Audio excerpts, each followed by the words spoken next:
Hey, what's going on, Pats Nation? Welcome to another edition of the Cans Pats Talk Patriots podcast. Got a special guest on today. We got Marcas Grant from the NFL Network from Fantasy Football Live. He's going to come on with us and talk a little bit about some fantasy impact on the Patriots this year. You know, they got Stephon Diggs. Is Pop Douglas finally going to break out in the fantasy world? You know, we bring in Josh McDaniels and see if he's going to help out get some of these Patriots players on the Spain on the offense, get them some more, get them to help some players out in fantasy and whatnot. So that's what we're going to talk about and get a little bit into some other players in the NFL. Let me go ahead and let Marcus in here. Marcus, how you doing? I'm good, Ken, man. It's good to talk to you. Yes, sir, man. First off, man, I appreciate you taking time out to come on and to come with me today. I know you're on the West Coast, I'm on the East Coast, so I appreciate you taking time out your early morning over that way to come on and chop it up with me for a little bit.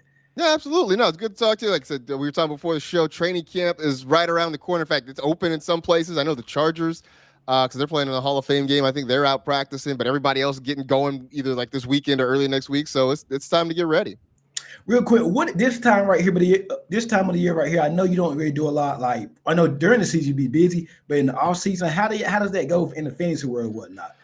We still do our podcast a couple times a week, so we're still kind of doing that. Obviously, it's not as intense. We're not doing any TV or anything like that. So it's a lot more low key. But, I'm always still, making sure I'm keeping up on the news. We obviously do a lot of stuff during free agency and the draft and things like that. But I do sort of take the off season to try and recharge a little bit. I'm dad in the off season a lot more. I'm dad all year long, but especially more in the off season. I get more time to kind of be dad. And, I'm a baseball guy. I love baseball. So I spend a lot of my time stressing out unnecessarily over the Dodgers. Oh my God. How you feeling about them this year?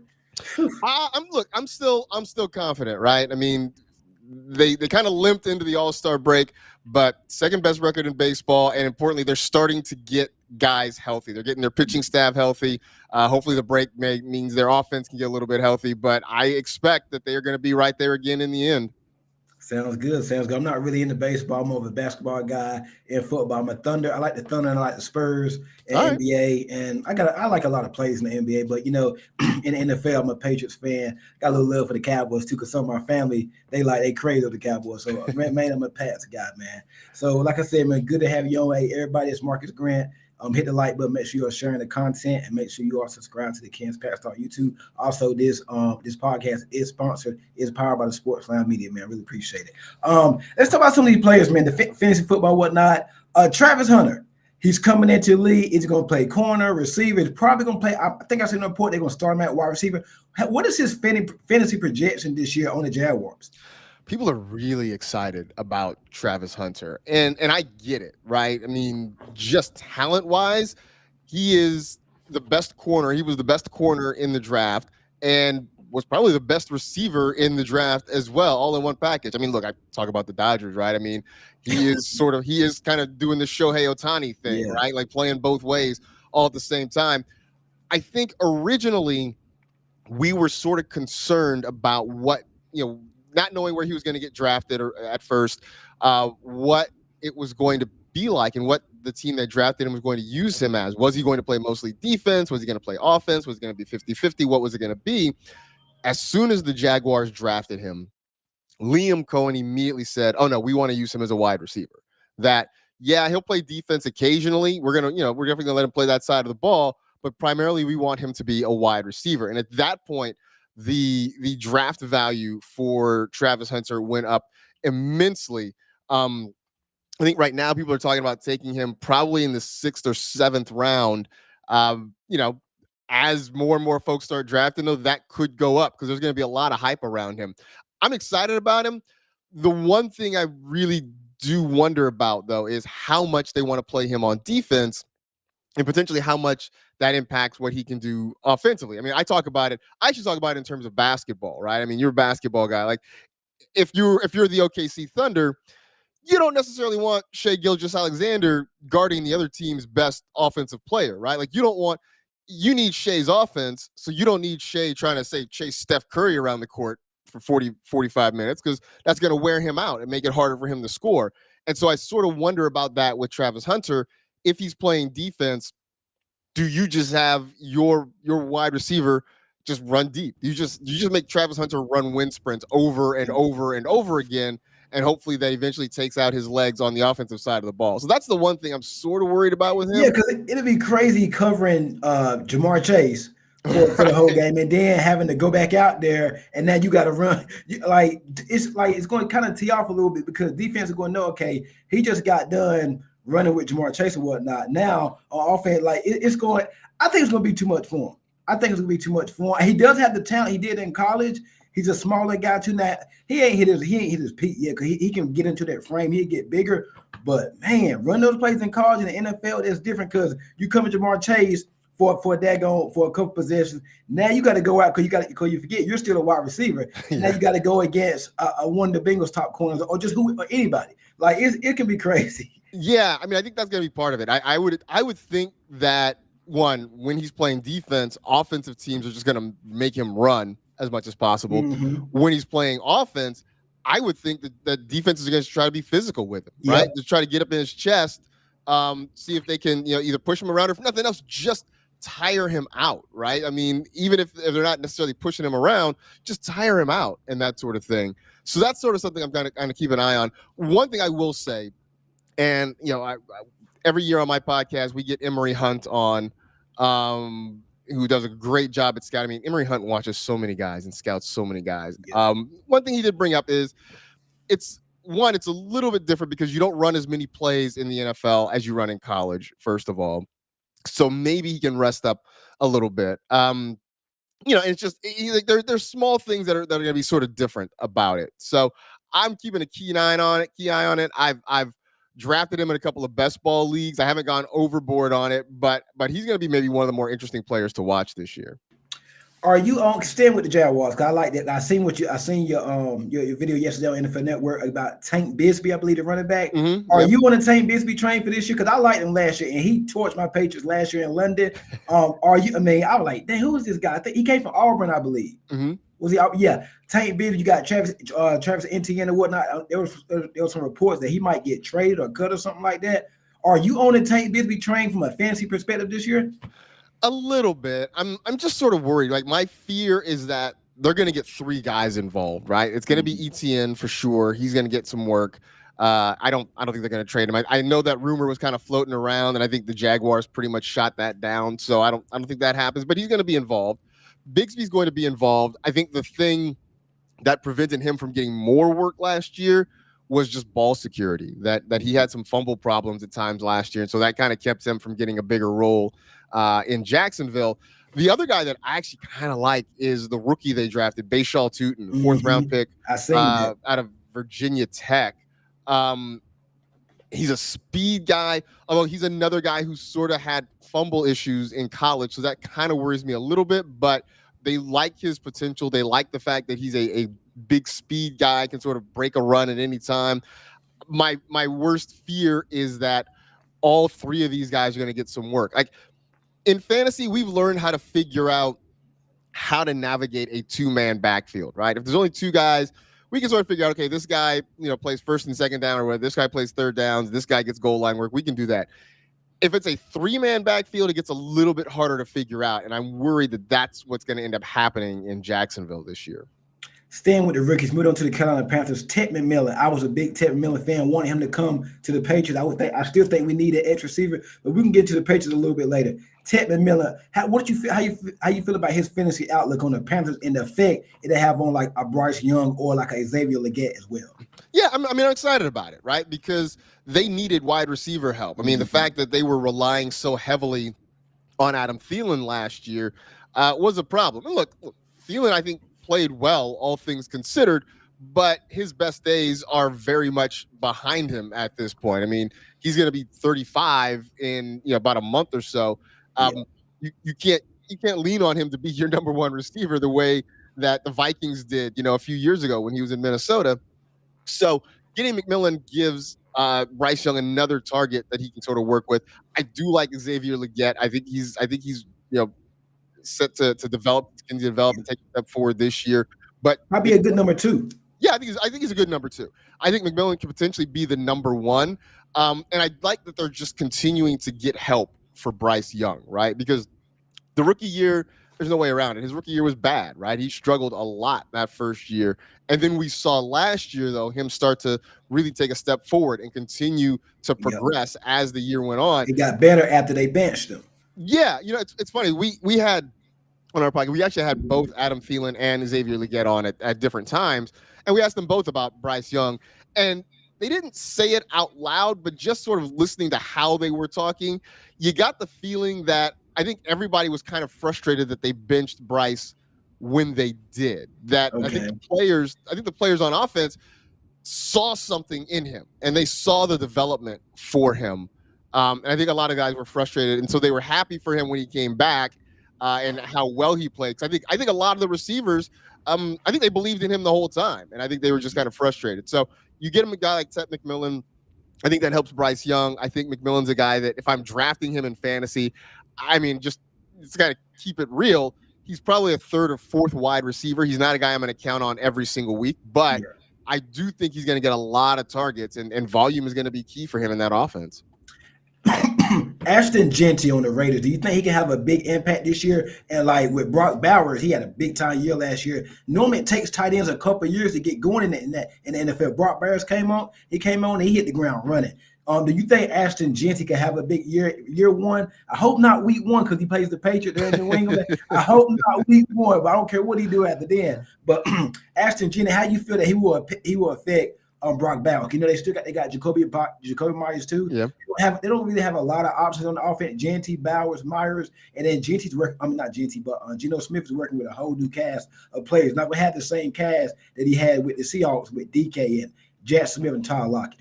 Yeah, I think Jeanty's going to be really good this year. It worries me though how early you have to take him in a draft because it's sort of calmed down, but right now you still have to take him somewhere in the mid to late 1st round. That's how excited people are about him. I mean, just look at what he did during his career at Boise State. I mean, he was fantastic. And he comes to a team where he is likely to get a ton of touches. I wouldn't be surprised if you see Jeanty get about 250 touches this year. I think he's getting a lot. They did sign Raheem Mostert in the offseason. And look, I've liked Mostert. I forgot they signed him. Yeah, and I liked him as a player, but, I mean, he's getting up there in age, and I don't think that they want to really lean on him. He's there to sort of give Jeanty a break when, he needs to catch his breath a little bit. So I think he's going to have a really, really good season. I think, when it's all said and done, if everything, provided he stays healthy, knock on wood, I think you can see him as a top 10, maybe top 8 running back. The only thing that kind of worries me about him is that I don't think the Raiders are going to score a ton of points this year. Right. And that's going to sort of put a cap on his production. I mean, you want the new offensive scheme with Chip Kelly, Pete Carroll there. Like I said, he's not going to have the same talent he had in Seattle. Yeah, but I mean, with between Pete Carroll and Chip Kelly, they're going to want to run the ball and they're going to find creative ways to run the ball. So that part is good. But we want to get players off offenses that score a lot of points, right? I mean, that was why when the Patriots had it rolling with Tom Brady, right? We wanted Patriots. That's why, when the Chiefs had it rolling with, Mahomes and Kelsey and Tyreek Hill, like we wanted as many parts of that offense because teams that score more touchdowns, that means more likely you're going to get more touchdowns for your fantasy squad. So I think Jeanty's going to get a lot of carries. I think he's going to get a lot of yards.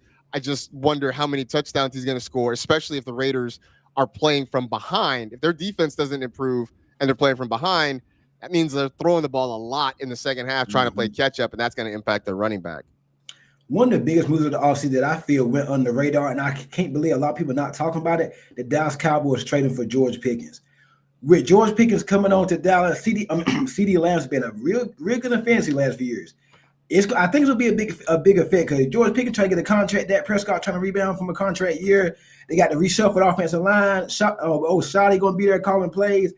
What do you think about George Pickens' outlook on that Cowboys offense, and what does it do for CeeDee Lamb? Well, I think it definitely helps CeeDee Lamb, right? It Yeah, takes pressure off of him. Now you've got somebody on the other side the defense has to pay attention to. I think for Pickens, I think when you look at it statistically, everything's going to kind of stay the same. And I say that just because in Pittsburgh, he was the guy, right? And he got a ton yeah, of targets, but the quarterbacks that he had weren't particularly great. Um, in Dallas, he's got a better quarterback in Dak Prescott, but the problem is he's not going to get as many targets because CeeDee Lamb is there. So I think you sort of shrink the target number, but you increase the number of quality targets. I think it sort of evens out. And I'm not saying this is bad, right? Because George Pickens was a solid, fantasy yeah. wide receiver too at his peak. I think that sort of stays the same. It's just that you might have to live with it on fewer targets.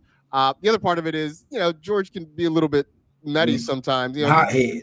Right. So, but that's gonna be part of it is trying to just keep him in line, and maybe that's Dak's job. Maybe that's somebody else on the roster who's in charge of trying to keep him in line a little bit. But when he's out there and his head's on straight and he's playing, he's as talented as anybody in the league. How you feel about the running back by committee approach? They're going to have Jaden Blue. You got, Javonte Williams, and you got who's the other guy? Miles Sanders there. I'm hearing they might be looking at another running back in free agency. How you? I'm thinking Javonte probably going to start. I like what I seen from Jaden Blue in Texas though. Yeah, no, I'm with you 100% on that. And I was a big Javonte Williams stan when he came out of college when he first got drafted. I was a little bit upset when the Broncos drafted him because they still had Melvin Gordon at the time, Mm-hmm. and I was kind of frustrated that Williams is going to have to share. It never really worked out in Denver the way I thought it would for him. Some of it, he had the knee injury, which kept him out for a year. Then on top of it, you just never could get consistent usage. Then they changed coaches to Sean Payton. It just never really worked. So he comes to Dallas, and I don't think he's ever going to be the full-time workhorse back that I thought he could be when he got drafted. But I do like Jalen Blue. I know they're talking up Miles Sanders, and I sort of get that, right? I think he can be a good pass catcher for them. But I think when we saw last year that he couldn't beat out Chuba Hubbard in Carolina, I think we all looked at it and said, well, that's probably a wrap for Miles Sanders. So, when I'm looking at drafting Cowboys running backs, more often than that, I've drafted Blue because you can get him way later in drafts. It doesn't cost you a whole lot of draft capital. And as long as you can be patient, because I'm with you. I think Williams is the starter at the beginning of the year. And maybe he's the starter all year long. But I think as we go along through the season, I think you're going to start seeing more Blue get more opportunities. Moving on to my New England Patriots, my Patriots. Before we get off for today, a couple of players I'm gonna go by. Drake May. Last year he came in halfway the year, through 15 touchdowns, 10 interceptions. A lot of those. If you go back and watch the game, I'm a true diehard fan. I watch every snap of the game. The 10 interceptions, I say probably 5 of them were on him. But hey, forget all that. In the stat book, it still goes. It goes on the quarterback and whatnot. What do you think about Drake May, his fancy outlook for this season and this Josh McDaniels offense? I'm excited about it. Okay.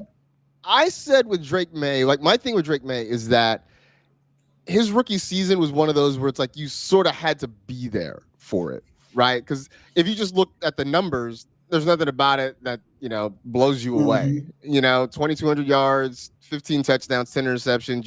If you just look at that, you're like, yeah, okay, whatever. But when you watched him play, and I know you did, you saw what it was that the Patriots like about him. The fact that he can go out and make plays, he can extend plays, he can get out of the pocket and do stuff, and he can throw the ball on time and accurately. There were moments where you watched him play and you're like, I get it. And so now to pair him up with Josh McDaniels, who, look, to be honest, McDaniels has never been a great head coach, been a very good coordinator. So I think pairing him up with that, I think gives you reason to be even more optimistic about what he could be. And look, he's still like a second quarterback for a lot of fantasy teams, right? He's not going to be your frontline starter, but he's a guy who, whatever. If your guy is on a bye, if he gets hurt, I think you can plug May in and feel fairly confident that he's going to get you a decent fantasy number. Now, the other part of this, and I'm sure you're probably going to ask, is what they do around him. Yep. Especially at the wide receivers position. Obviously, getting Stephon Diggs is a huge deal. Hopefully he's getting healthy. Hopefully he's not on boats with Cardi B or anything like that. Right. You know, I was hopefully we can just get, about to ask about old Diggs. yeah, you know, hopefully we can, you know, you get, you know, Stephon paying attention and focused. But you know, I mean, the Patriots the last few years have had maybe one of the worst wide receiver rooms in the league. Um, if they can get just, I don't even think they don't even need Stephon Diggs to be like prime Stephon Diggs. He doesn't have Yeah, to be the Stephon Diggs he was in Minnesota or Buffalo. right. They just need him to be a guy who can consistently, you know, win one on Look what he ones, was who can in get Houston open. before he got hurt. Yeah, exactly. Good in Houston and whatnot. While we on the receivers, real quick, I'm gonna throw a name out there. You probably have heard of, but Pop Douglas. Mm-hmm. I think he's gonna go off this year. Josh McDaniels loves some slot wide receivers. How you thinking about Pop? I don't know if you got a chance to see him a lot last year, but he's been coming. He's on a bad team, so nobody talked about him. He had 60 catches, almost 800 yards last year. His first, and with that disaster of a coaching staff last year, he did every year he's gotten better. This is his third year. How you feel about Pop Douglas? Yeah, I mean, I think he's an interesting guy to talk about because, in terms of the wide receivers, he was their best wide receiver last year. I mean, what, tied for the team lead in catches with Hunter Henry. Booty was he was okay too, but He was Pop all right Douglas, too. But yeah, no, Douglas, I think, was maybe their most consistent wide receiver option last year. And to your point, they do love their slot receivers in New England, right? I mean, you just go back through history, right? The Amendolas and the Welkers and the Edelmans and like all those guys have all found success working out of the slot there. So we got a I think, young guy that we signed undrafted named Efton Chisholm now, and all the fans are hyping him up now. all right. I'll keep an eye on him. I'll keep an eye out for him during like training camp and preseason.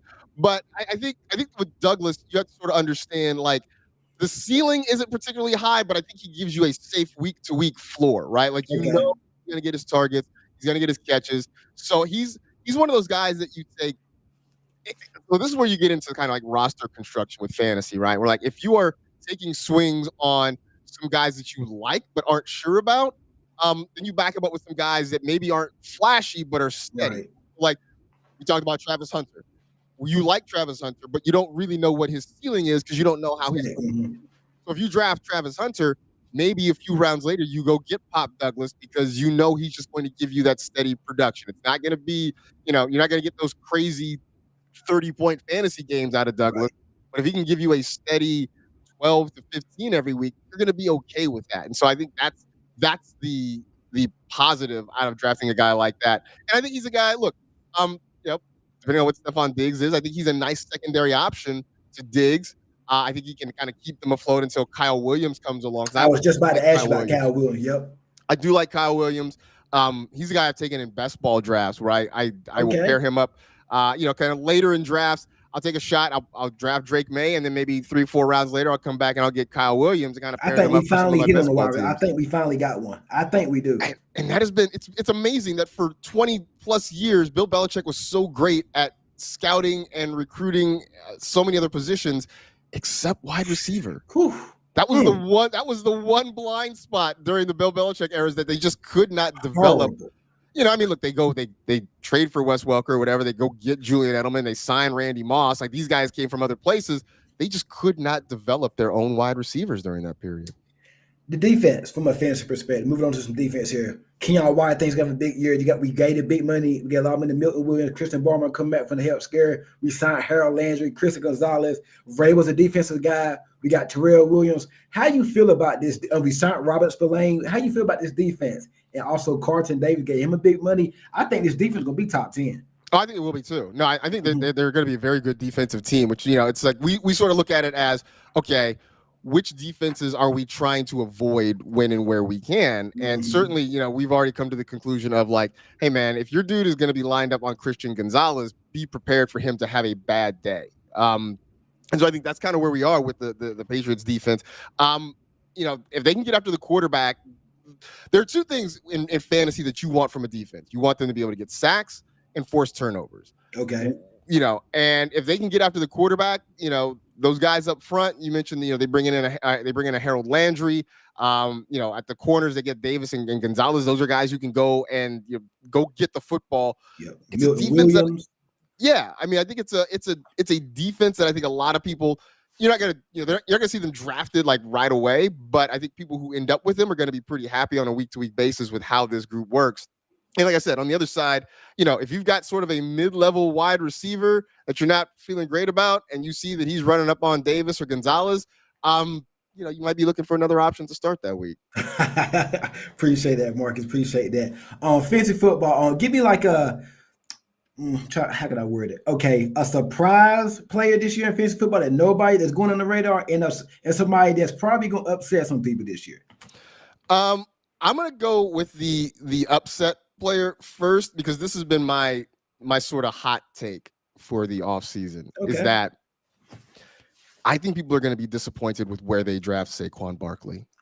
Wow. I think he's going very high. He's usually top 3, top 4. And I understand the reasons, right? He's a great player. He's just coming off an amazing season, but that is what makes me nervous about him. I was, did a little bit of quick research this offseason, and you look at the history of guys who have run for 2,000 yards in a season. There have been 8 guys before Saquon did it. 8 guys did it before that. On average, their very next year, they ran for about 900 fewer yards than they did the year before. It's just, and like you're talking about, you're not talking about guys who are flukes. I mean, you're talking about guys who are great players, right? Adrian Peterson, Derrick Henry, Eric Dickerson, Terrell Davis, like all these guys had 2,000-yard seasons, and their follow-ups were significantly lower. And I just feel like with Saquon, if I have to take him in the top 3 picks, I don't want him to come back and give me, 1,100 yards. That's a good year, but I can get that from somebody that I draft at the end of the first round or early in the second round. I don't want to have to spend a top 3 pick on a guy that is going to just be kind of have like a above average season. So I haven't drafted Saquon just because I think where you have to take him, I don't think he's going to pay off on the return. So that has kind of made me nervous.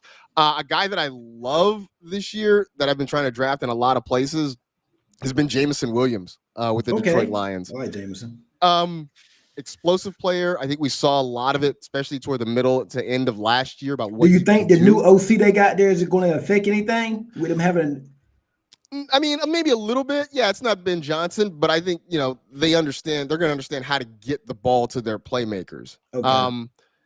And here's the thing. So like last year we saw him, I think, play well because last year was the first time in his pro career that he had like a normal offseason, right? Remember when he got drafted, he was coming off an ACL injury, right? He tore his ACL in the national championship game. And so basically that was kind of a redshirt year for him. And next year he got suspended. Yeah, exactly. So last year he actually kind of had a normal offseason where he got to work around with his teammates, get on the field, practice, and that sort of thing. And I think this is only going to help. And so I think they're going to really try to make it an effort to get him the football this year. I think he had 1,000 yards last year. I wouldn't be surprised if you get 1,200 yards out of Jameson Williams, and where he's going kind of in the middle rounds in drafts. I absolutely love it. So whenever I get a chance, I'm drafting JMO this year. Wow. Saquon Barkley probably going to be a little down this year in fantasy, and Jameson Williams going to be up this year. I can't wait till our listeners to hear this, man. Marcus, before we get y'all, this will be probably my first year playing fantasy. Just from a beginner perspective, how should I go after it? Because I'm a little bit familiar with it, but not a lot. Like I don't understand the flex and the lineups and all that. This will be my first. I'm a beginner this year now. Okay. Well, the first thing I will say is you don't have to get a quarterback right away. That's I think a mistake that a lot of beginners make is because you look at it, you're like, hey, quarterbacks score a lot of points. I should make sure I get one early. You don't have to do that because generally in most leagues, you only start one. So you can wait till, for me, I won't think about a quarterback until at least the 5th round, maybe later. So that's one to do. I would say, obviously learn the scoring system for your league because that will, sort of impact who you take. The other part of it, especially if you are just a beginner, draft a team that you're going to enjoy watching, right? Like make it fun. Because if you don't enjoy the process, you're not going to come back and play again. So like, get good players, get talented players that can help you win, but just get a team that you like watching. Like I say that to people all the time. Like if I talk to Eagles fans and like, I don't like the Giants. All right, well, don't draft any Giants. Whatever. Like just do something that's going to make it fun. But yeah, so wait on a quarterback, learn your scoring system.